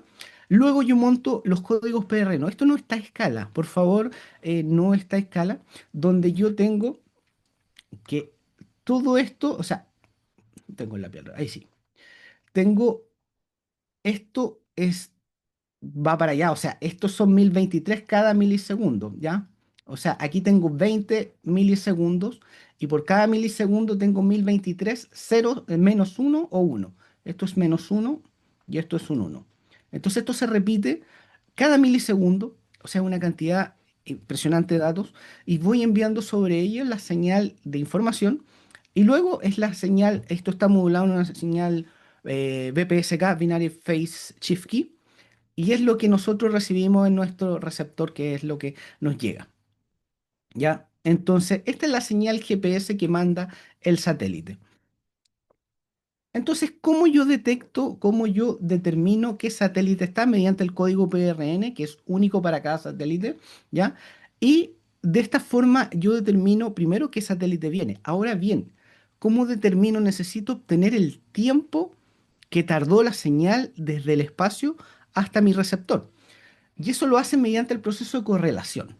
Entonces, de esta manera, ¿cómo yo sé qué satélite está presente en mi señal? Yo localmente genero un código PRN, ¿ya? Un código que vendría a ser casi ruido, y lo voy correlacionando con mi señal que recibí. En el minuto que esos 1023 chip, porque no son bits, chip, se parecen a mi, o determinan que encontró el PRN en la señal, va a producir un pico.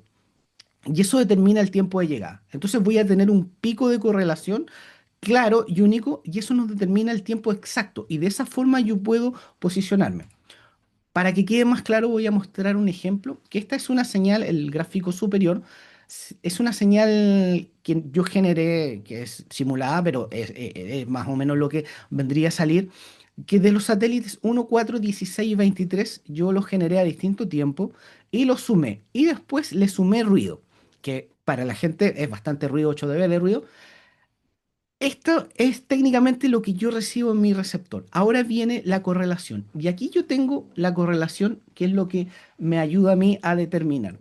Yo esta señal la usé para prueba y aquí en el segundo 0,5 tengo un pico de correlación. ¿Sí? Ahí.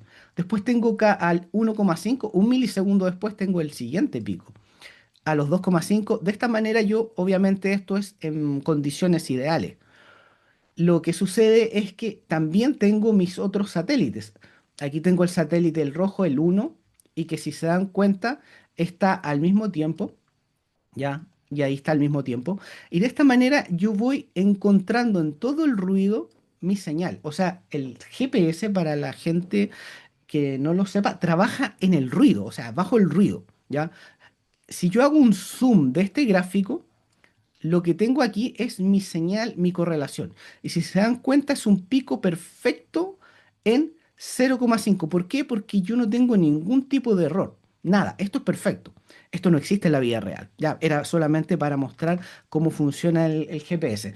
Ahora bien, hay un detalle que vamos a mostrar en el siguiente gráfico, que yo tengo aquí mis chips que estoy recibiendo en el tiempo y tengo mi frecuencia Doppler, que esto lo controla el receptor, porque los satélites se están moviendo en el espacio. Y como se están moviendo en el espacio, voy a... eh, aquí. Yo tengo mi satélite en el espacio y yo estoy aquí, ¿cierto? En la Tierra. Este satélite no está quieto, se está moviendo hacia allá y con referencia a mí tiene una velocidad, una frecuencia, un efecto Doppler que va a hacer variar la respuesta. Cuando el satélite se encuentre fuera, voy a tener el efecto Doppler contrario.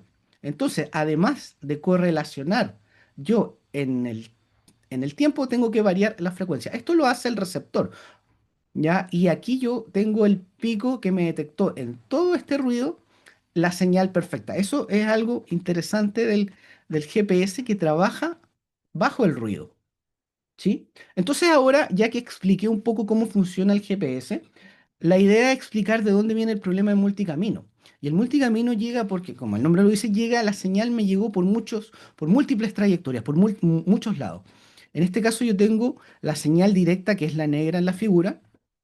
Voy a ver aquí. Tengo la señal directa en la figura, ¿sí? Y además tengo ciertos rebotes, que tengo este rebote aquí y tengo el rebote acá. Entonces estos rebotes me van a afectar mi señal perfecta que yo estoy viendo en mi satélite. Van a hacer que él se mueva. Y ese pico perfecto que nosotros vimos hace un minuto, ese pico perfecto se va a mover hacia la derecha y me va a producir una cosa así, donde ese va a ser mi pico real, pero yo lo voy a tener, se va a haber movido un par de microsegundos. El impacto real de esto es que un pocos microsegundos me producen de 3 a 5 metros de error. Y esto yo lo voy a mostrar en la siguiente figura, que es de un posicionamiento que yo hice con un satélite, o sea, simulando la señal que me envía un satélite y que es en la Plaza de Armas de Santiago, en la fuente. Entonces, este es el posicionamiento que yo le puse al receptor y que me entregó aquí. Y yo al código fuente del receptor le dije que un satélite me lo moviera 0,01 chip, ¿ya? O sea, muy poco, o sea, 10 nanosegundos, y me lo movió aproximadamente 3 metros. Me dio un error. Eso es para que vea, para mostrar la importancia de la precisión que requerimos para tener un posicionamiento correcto con GPS. Entonces aquí voy a muestro cómo es el efecto y lo que ve el receptor. En la figura de la izquierda, yo tengo la señal original, que es la señal azul, y tengo luego tres réplicas que llegaron a destiempo. X, 5 microsegundos, 9 microsegundos y 1 microsegundo. Lo que ve el receptor es lo que está aquí, ¿sí? Que es un pico grande donde él va a asumir que él llegó en eso. Pues resulta de que eso está malo, yo debería considerar este punto. Ahora bien, ¿cómo determino eso? Entonces, hay un trabajo que se realizó, que es el que estoy utilizando en mi trabajo, que es la propuesta de selva de mitigación eficiente del multicamino, ¿ya?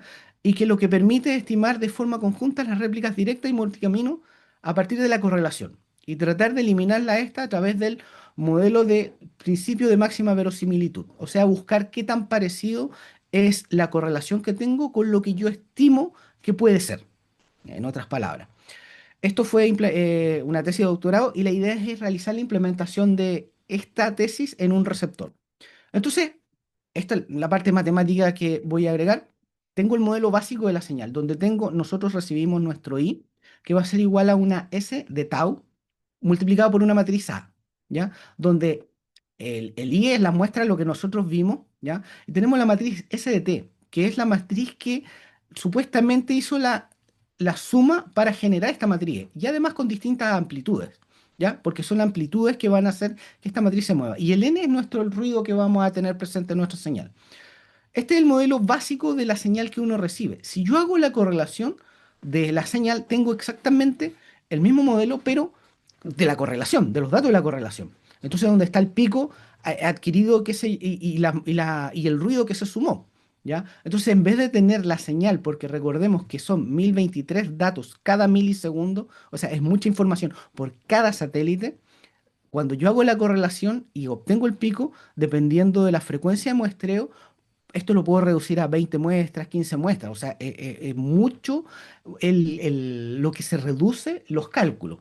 De esta manera yo tengo la matriz de correlación de tau y que está multiplicada por una amplitud y además tengo el ruido. Entonces, lo que propone el modelo es que nosotros estimemos esta matriz SDT y tratemos de, entre comillas, buscar las correlaciones que nos generan la recepción de nuestra correlación. El esquema general del método es tomar la correlación medida en torno al máximo, lo que le acabo de decir, y modelamos esta correlación como la suma de las contribuciones de la señal directa y los multicaminos. Definimos un coste equivalente al máxima verosimilitud, y eso lo calculamos con los mínimos cuadrados entre la correlación que tenemos y lo que nosotros proponemos. Ajustamos los retardos y dependiendo de eso podemos saber si nuestro método, o sea, nuestra señal que recibimos tiene o no tiene multicamino. Voy a proponer, para explicar mucho más sencillo, un ejemplo del método. Y aquí tengo dos señales donde la señal azul es una señal que recibió un receptor sin multicamino y la señal naranja es con multicamino. Se puede ver que la señal está un poco más ancha y está un poco más chata, está desfasada con respecto al punto 0,5 en el tiempo, que es el método exacto. Entonces, lo que nosotros hacemos en un primer minuto, definimos una correlación. Yo propongo un SDT, que es la señal naranja. La señal azul es la señal que estamos buscando. A través del método de mínimos cuadrados, ajusto la amplitud de esta señal y trato de hacerla que se parezca lo más posible la señal naranja, digamos, a la señal azul, que es la señal que estamos buscando. En este caso, mediante mínimos cuadrados determino el A sub 0 y dependiendo del valor que tenga es si la señal está igual, atenuada o es más grande que la planilla. Si yo hago ese cálculo, tengo con este ejemplo que la señal propuesta es muy similar a la señal recibida. Por lo tanto, yo aquí no tengo multicamino. Ahora bien, ¿cómo determino esto? Es mediante la comparación entre las dos señales. Cada punto que recibí, hago una diferencia y veo la energía o el residuo de todo esto y la decisión es si el I sub j, que es este cálculo del j sub 1, es menor que un n por un sigma que yo defino al cuadrado, no hay multicamino. Si es mayor, existe el multicamino. Entonces, para el ejemplo, tuvimos un número de muestra de 15. La correlación se hizo con 15 muestras, comparado con todos los datos que tiene el GPS, o sea, es bastante menor. La varianza estimamos un ruido del 0,002 y usamos el cálculo esperado que era 0,03. La energía del residuo fue de 0,02242. Entonces, se concluye que no existe multicamino. Ahora bien, el ejemplo contrario es si yo tengo multicamino. Propongo mi señal naranja y hago el cálculo exactamente y obtengo la sub 0. Y en este caso, haciendo el cálculo, lo que obtengo es que nuestra energía media es de 0,086, que es mucho mayor a lo que proponemos. Entonces, el modelo de que no hay multicamino no lo cumple, por lo tanto tengo que evaluar que hay un multicamino, que hay un rebote de la señal. Entonces, lo que propone el método es que yo voy a agregar dos señales, una en el tiempo sub 0 y otra en 0,5 chip a la derecha. Voy a volver a comparar, hacer la amplitud mediante el cálculo del mínimo de los cuadrados. Tengo la matriz I sub I, que es la matriz de correlación que nos entrega el receptor, y el S sub T A con A, que es la que calculamos y la que proponemos. Buscamos el argumento mínimo y obtenemos nuestra matriz A sub A. A Z, ¿ya? Y de esta forma hacemos la comparación. En este caso, obviamente como es un ejemplo que yo estaba preparando, calza y tenemos que nuestra señal o nuestro método determina que son 0, 0,5 tiene un desfase, o sea, llegó una señal de multicamino rebotada. Entonces aquí está el cálculo y determina que tiene un error de 0,015 versus el 0,03 que era el que propusimos. Entonces tenemos multicamino. Este es un resumen del método propuesto, ¿ya? Y obviamente si esto no converge, luego hay que explicar viendo con iterando, seguir iterando hasta encontrar el modelo que nos explique nuestra correlación. De alguna forma tenemos que explicar. Ya después se continúa con Newton-Raphson hasta que podemos hacer converger esto. De esta manera obtenemos el resultado del si tenemos o no multicamino y podemos corregir este error. Por otra parte, nosotros estamos usando un software, oh, no, perdón, un software no, un hardware SDR. Y un SDR es Software Defined Radio. Estos equipos nos permiten reducir enormemente lo que antes teníamos que realizar en cuanto a hardware, porque muchas veces el hardware anteriormente tenía que trabajar fijo para ciertas frecuencias, para ciertos rangos, y con software con el SDR, nosotros tenemos un hardware, podríamos decir genérico, donde lo que nosotros recibimos son muestras IQ. Y todo lo que es el procesamiento de la señal se hace a través de software. Esto va a quedar más claro con el siguiente ejemplo. Yo tengo un receptor antiguo, un receptor heterodino, que es el clásico. Entonces tengo la antena y tengo un preselector que me va a definir el rango de frecuencia donde estoy trabajando. Luego viene un reductor de ruido, un amplificador, low noise reduction, un amplificador, un pasabanda, un mixer y voy agregando hardware, hasta que llego al final a donde está la FPGA y donde hago el procesamiento. Un receptor SDR es mucho más simple. Tengo la antena, tengo un LNA y tengo un mixer donde tengo la señal normal y desfasada en 90 grados. Tengo un oscilador local y luego tengo un filtro pasa abajo y esto ya se convierte en dos muestras ADC. Entonces, cualquier cambio que yo realice, no tengo que cambiar hardware, es software. Algunos ejemplos de los SDRs que yo he utilizado, el RF1 y el RTL SDR. Esto es, por ejemplo, un software que está aquí escuchando radio. O sea, con mi equipo SDR yo puedo escuchar radio, puedo radio aficionado, lo que sea. ¿Cuál es la ventaja de todo esto? Y ahora la gracia, digamos, es que yo tengo un equipo, un equipo genérico que está aquí, que es un SDR, que me va a entregar muestras digitales y donde yo aquí tengo un receptor. Este es mi receptor y donde él trabaja con una adquisición, que es la parte de adquisición, va a estar el seguimiento y yo voy a obtener mi posicionamiento. Este es cómo se compone un receptor GPS sencillo. Por último, ya que se me está pasando un poco los minutos, el estado del trabajo actual, en este año he hecho el estudio de la documentación de lo que es posicionamiento satelital, entender el efecto multicamino, entender el ecosistema en cuanto a software y hardware, y tuvimos que hacer un fork de un software que es un simulador para que nos permitiera generar señales con ruido, con multicamino, todo controlado para poder medir perfectamente nuestros errores. Hicimos las implementaciones del modelo propuesto y ya tenemos identificado el software que vamos a modificar para realizar los cambios. Lo que me queda pendiente es integrar el método, validar el método con señales sin multicamino, obviamente, validar con multicamino señales, escenarios adicionales, validarlo con, digamos, con situaciones más complejas y ver qué tan bueno es con el método y sin el método el posicionamiento que obtenemos. ¿Sí? El software, para la gente que quiera revisarlo, o yo he utilizado tres software, que uno es el GNS SDR, que es el software que tiene posicionamiento para GPS, Galileo, Clona y muchos más, es muy completo, ¿ya? Y me permitió entender la arquitectura. Luego el GPS SDR Sync, que es un simulador, que aquí hicimos un fork para poder compartir todas las modificaciones que le hemos hecho. Y por último, el receptor que estamos usando, que es un receptor GPS SDR Receiver, que es el nombre, y esa es la URL, y que nos ha permitido hacer prototipos muy rápido, ir validando distintas modificaciones de archivo, porque claro, un archivo que nosotros generamos pesa 2 gigas de información, 1,5 gigas, entonces bastante data la que tiene que procesarse y la idea es poder obtener respuestas rápidamente.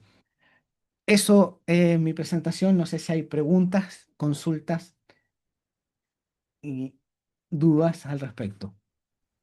Gracias, Jonathan, por tu presentación, muy, muy interesante, la verdad.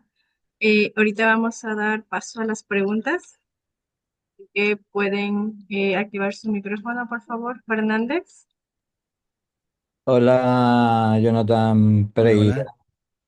Consulta, Sí. en el SR que estáis utilizando, el espectro, ¿desde qué ancho de banda va?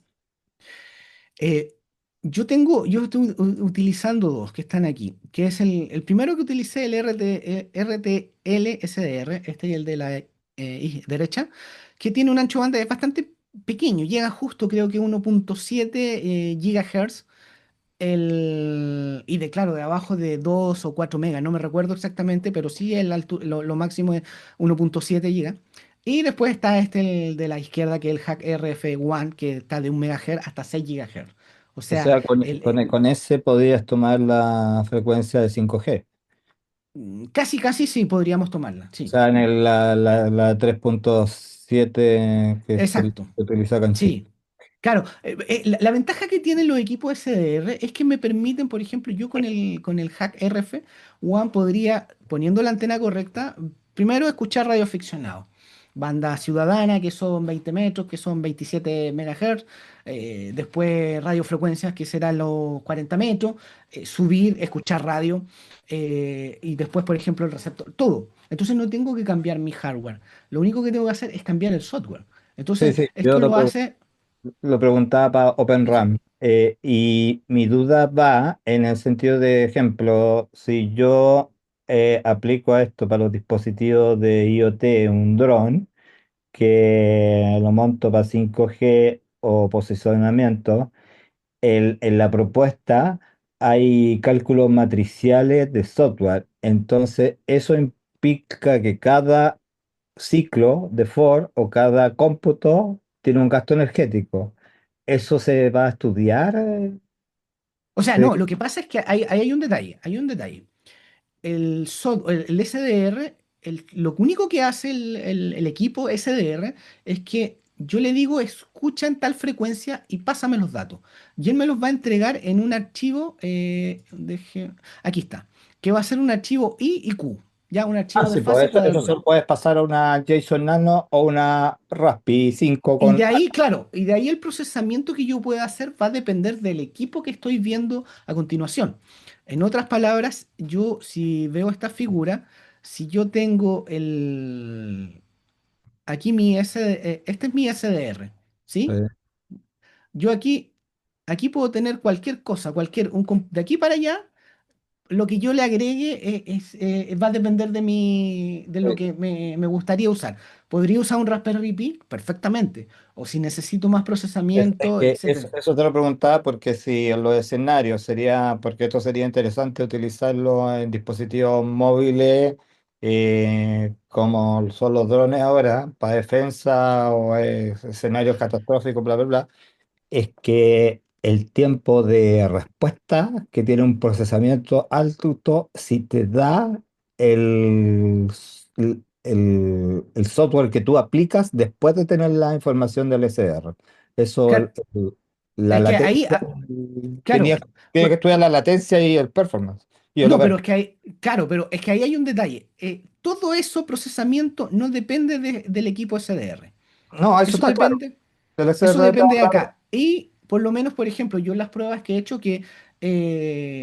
o sea, yo escucho radio las veces, por ejemplo, el ejemplo que está aquí de la aplicación, yo estaba escuchando radio por aquí, ¿ya? O sea, es tiempo real, ¿ya? Y mi equipo tampoco es muy, muy grande, no es muy poderoso. Entonces, dependiendo del procesamiento y lo que tengas, va a tener una respuesta como un receptor de hardware normal, ¿ya? Ahora bien, si utilizas, por ejemplo, una placa más pequeña, ya se va a ver, ¿cómo se llama? Mermado. Incluso ahora que estoy recordando, hay un proyecto que es un Raspberry que trae un SDR incorporado, ¿ya? Que es la placa que se inserta en los conectores de los GPIO y que es un SDR. Entonces también está ese proyecto.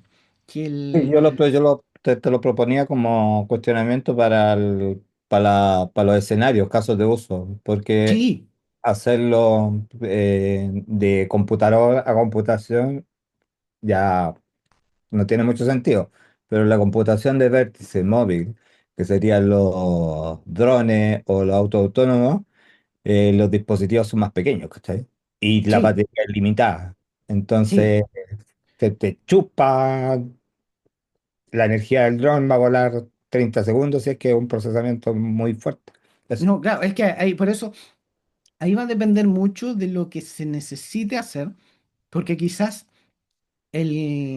quizás hay hardware dedicado para que pueda realizar esa operación mejor. Ahora bien, quizás para un primer prototipo o para...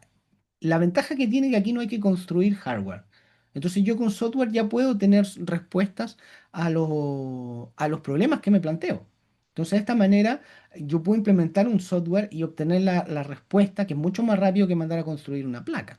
Entonces, de esta forma, y esa es la ventaja que tiene el OSDR, que el hardware es genérico y yo lo puedo usar para todo. Incluso la gente puede ver que el hack RF, hay muchos videos en YouTube donde abren los autos.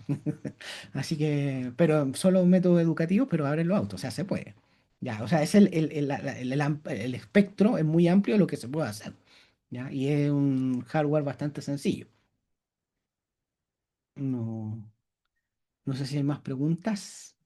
Muchas gracias, Jonathan. Vamos a dar paso solo a una pregunta más por el tiempo. Adelante, yo. Sí, gracias.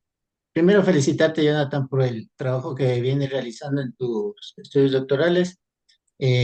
Tú mencionaste que tomaste un trabajo de selva, ¿no es cierto? Sí. Ya. En base a eso, ¿cuál va a ser o cuál pretendes que va a ser tu aporte en tu trabajo? Lo que pasa es que el modelo de Selva, él propuso este modelo. Dijo, miren, ¿saben qué? Yo encuentro que este modelo puede servir para mitigar el multicamino. Y ahí quedó. Entonces nosotros ahora tomamos esto y lo estamos haciendo realidad. Efectivamente, ¿sirve o no sirve? Nos mejora el posicionamiento, tenemos una mejora y lo otro porque el tema del posicionamiento generalmente, la corrección del multicamino, perdón, trabaja con la correlación. Pero el tema es que piensa que el costo computacional de cualquier operación en un dispositivo, por ejemplo, ahora los GPS están en los relojes, el celular, entonces cualquier operación compleja es costosa. Entonces, si se logra determinar un modelo mucho mejor de lo que existe y que se valida que está funcionando, va a permitir reducir el costo, digamos, del hardware para hacer la implementación del GPS. Por ejemplo, un GPS de un reloj, si tú te pones en una zona abierta, ya por ese hecho, ya tiene un error por defecto de 3 a 5 metros. O sea, ya tenemos un error del GPS por cómo trabaja. Entonces, cualquier mejora que podamos agregar al GPS nos va a mejorar el posicionamiento. Y nuestro objetivo, el objetivo principal de esta tesis es validar que este modelo propuesto sí funciona, porque también podría ser que no funcione. Entonces, eso es la dimensión desconocida. O sea, podemos hacer todo el trabajo, podemos proponerlo, lo desarrollamos, lo implementamos, lo validamos, salimos a la calle con un receptor, vemos las medidas, perfecto, volvemos a apagarlo y resulta que sin el método tenemos mejor posición.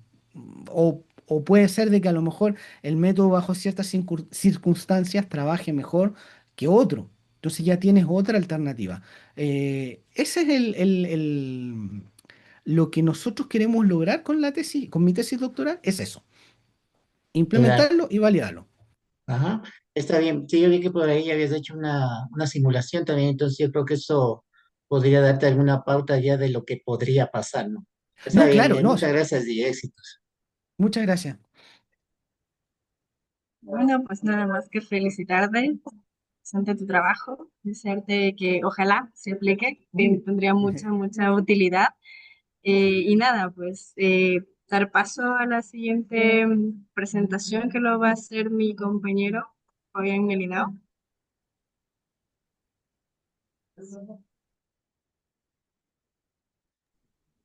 Muy buenas tardes, espero que estés muy bien. que son la recuperación directa del cobre en algunas soluciones.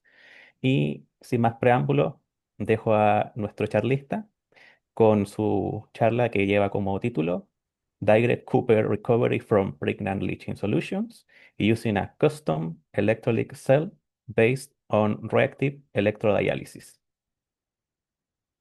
Y yo les voy a comentar el detalle de qué se trató mi trabajo. Yo, en todo caso, soy ingeniero metalúrgico y saqué mi doctorado en Ciencias de la Ingeniería, con mención en Ingeniería de Procesos en el Departamento de Ingeniería Química de Los Angeles. Y me he dedicado a procesos de recuperación de elementos de valor desde cualquier clase de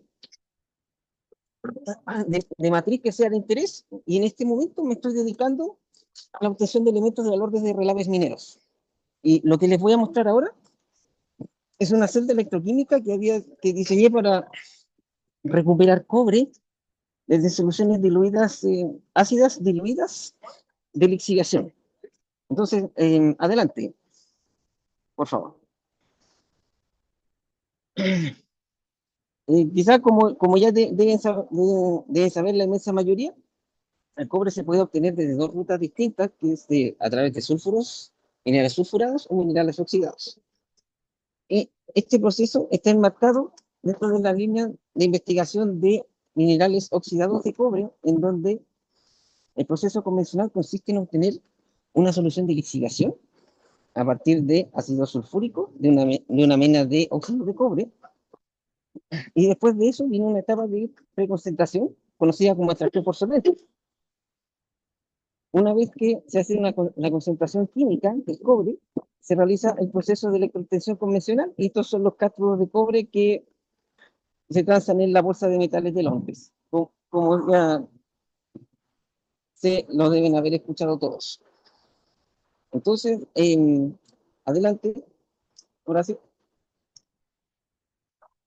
Este proceso, todo tiene una razón de ser muy, muy fuerte en los procesos productivos, sobre todo de la gran minería del cobre. Las soluciones de lixiviación que salen de los procesos de obtención de cobre se caracterizan porque tienen concentraciones muy bajas y necesitan un proceso de preconcentración para desarrollar la obtención de cobre de forma económicamente rentable. Entonces, para eso es la etapa de extracción por solvente, que tiene como objetivo concentrar el cobre y eliminar impurezas. Entonces, el objetivo de este proyecto es ofrecer una alternativa para reemplazar esta etapa de extracción por solventes con la idea de que hacer una electroextracción directamente de cobre desde soluciones diluidas. El objetivo que tiene esto es abaratar costos, pero para eso tenemos que diseñar una celda que sea capaz de compensar lo que hace la concentración por extracción por solvente, a cambio de, en lugar de utilizar orgánicos, utilizar una cinética mejorada de la celda para obtener cátodos directamente de soluciones de lixiviación, cosa que hasta la fecha se ha querido realizar en la industria del cobre, pero no se ha podido. Entonces yo aquí les voy a mostrar la celda que utilicé para llegar a ese resultado. Horacio, por favor. Aquí en la foto está la celda de electrodiálisis que yo utilicé para hacer mis experiencias. Esta es una celda que tiene 4 compartimentos, tiene 2 membranas aniónicas y tiene un electrodo bipolar en el centro. ¿Cuál es el objetivo de esta celda? Esta celda, si yo comparo la capacidad de producción que tiene, a pesar de que es un proceso directo, me estoy ahorrando una etapa, lo que estoy haciendo acá es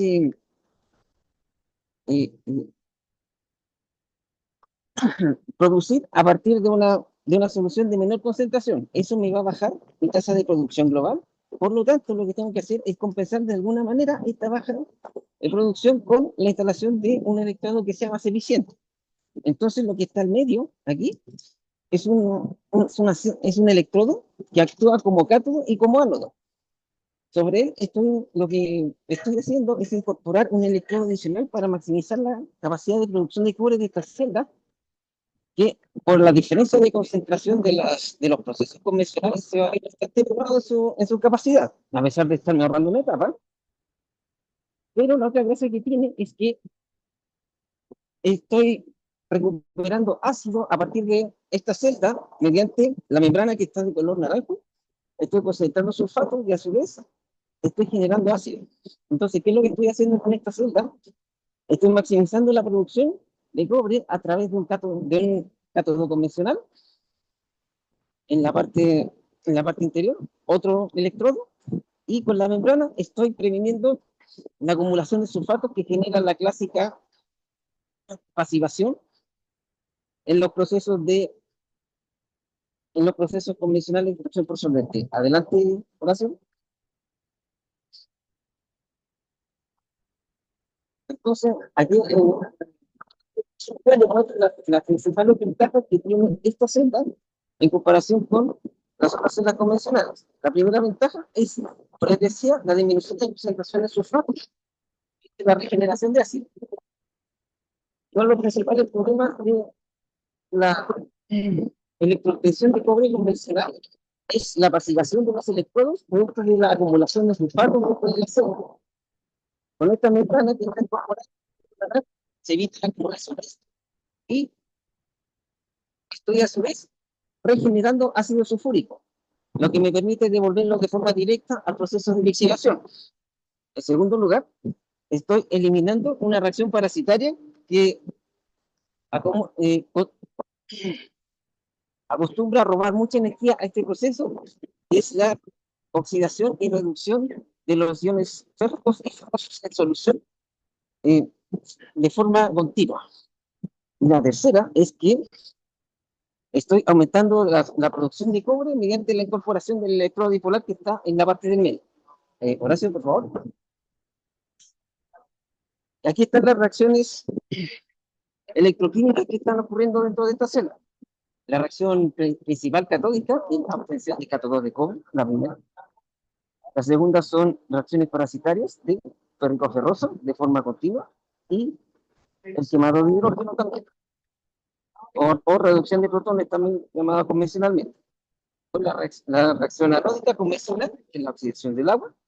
Y finalmente, la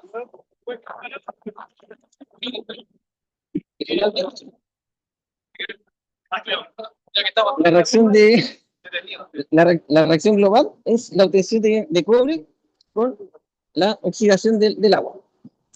Por favor. Aquí lo que vemos es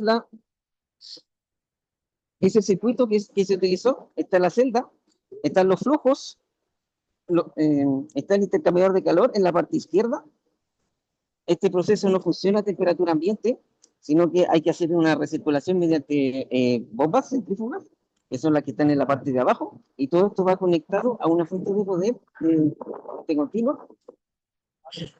Y este proceso tiene que funcionar a altas temperaturas, en este caso con un mínimo de 40 grados, y con eso se evaluó la eficiencia de corriente de esta celda. Y aquí abajo, en la parte de abajo, están las concentraciones de la solución de PLS. Adelante. A continuación, los resultados.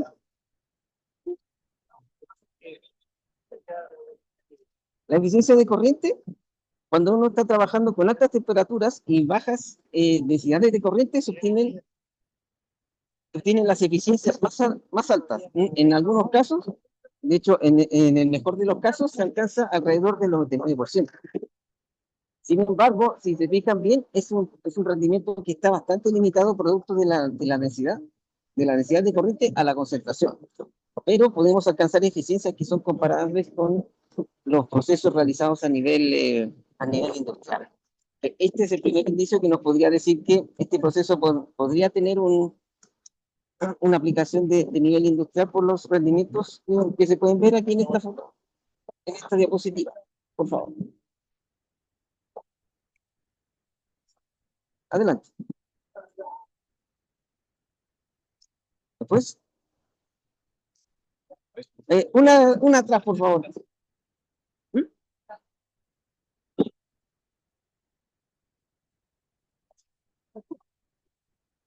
A continuación, tengo el proceso de consumo específico versus velocidad de corriente. El consumo específico de energía en el proceso de electrotensión es... oh, ¿me puede esperar uno? ¿Y de la caso? El consumo específico de energía está alrededor de los 2 kilowatt hora por tonelada de cobre, que es un valor que es muy parecido a lo que se obtiene a nivel industrial cuando tenemos densidades de corriente muy bajas, pero en la medida que aumenta este valor, también producto de la concentración de cobre, resulta que este parámetro empieza a subir mucho. Es decir, que el proceso se hace muy caro desde el punto de vista energético. Entonces, por esta razón, solamente está limitado a trabajar a bajas concentraciones, pero sin la necesidad de un proceso de extracción por solvente convencional. Adelante.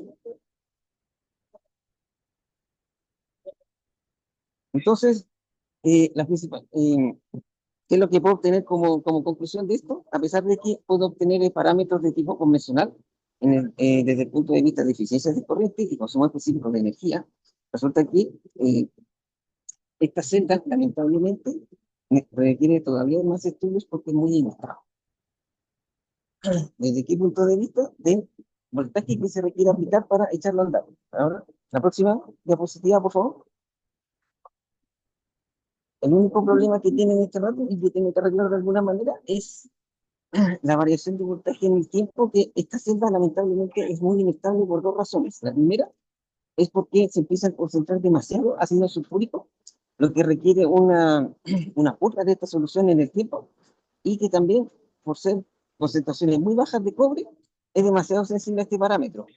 Partiendo de una concentración convencional de 2 gramos por litro, si baja a menos de 1, la celda empieza a demandar más voltaje para poder andar en el tiempo, y por lo tanto, este proceso requiere purgas, la solución de anolito de regeneración de ácido y el catolito de obtención de cobre. Adelante. Las conclusiones, la primera es que esta celda podría representar eventualmente una alternativa al proceso industrial de obtención de cobre. Nos ahorramos la etapa de extracción por solvente y hacemos todo en una etapa de forma directa. Después, los mejores resultados fueron de eficiencia de corriente del 99% y 2,11 watt hora por kilo de cobre, lo que se asemeja mucho a los rendimientos industriales. Y finalmente, si bien esta celda tiene resultados comparables con los procesos convencionales, no es estable en el tiempo producto de los cambios que sufren las soluciones de los electrolitos. Y esa es mi presentación. Muchas gracias por su tiempo.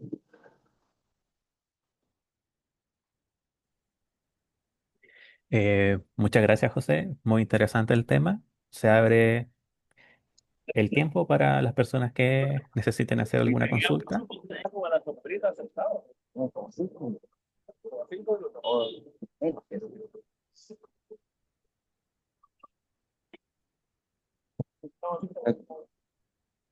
Bueno, yo tengo una pregunta, José. Me declaro bastante ignorante en el tema, pero me gustaría saber Sí, si es que sí, has pensado o han sí. pensado en alguna solución que darle al problema que han tenido del voltaje o cómo planean abarcar ese problema. Ya, perdón, ¿cuál problema? Al problema de que tú mencionabas de la inestabilidad que presentaba la celda respecto al voltaje. Sí, claro, resulta que como la solución está muy difusa, ¿sí? Tengo que hacer pruebas de esa solución de forma muy constante. Ese es el problema. Ok, muchas gracias.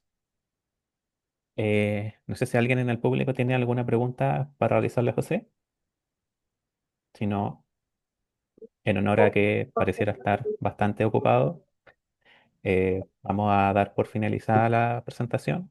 De nuevo agradeciéndole mucho por el tema muy atingente el a Congreso. ¿Tienes alguna pregunta? ¿Oración? No, era una manifestación solo Ah, al aplauso virtual nomás. ya. Sí. Bueno, Démosle las gracias a José porque su tema es muy atingente en nuestro país, sobre todo a la recuperación de cobre y la mejor aprovechación de este recurso. Así que muchas gracias. Muchas gracias.